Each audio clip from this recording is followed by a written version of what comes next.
ఒకటే జీవితం, ఒక్కసారే బతుకుతాం. ఈ జీవితం నీది.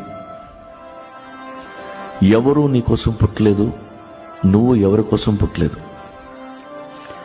ఏం చేసినా నీకోసం చెయ్యి, నచ్చిందే చెయ్యి, నీకు నచ్చినట్టే బతుకు. ఇంట్లో వాళ్ళతో జాగ్రత్తగా ఉండు. నవ్వుతూ తీసుకెళ్లి నదిలోకి తోసేస్తారు. మన బతుకే 3 నాళ్ల ముచ్చట. దానికి 16 రోజులు పెళ్ళెందుకు? మనవలు మనవరాళ్ల దాకా బానిసకు బతుకెందుకు? లైఫ్ అంటే నదిలో కొట్టుకుపోవడం కాదు, అందమైన కరేబియన్ క్రూజ్ ట్రిప్లా ఉండాలి. పెళ్ళంటే 100 ఏళ్ల పెంట.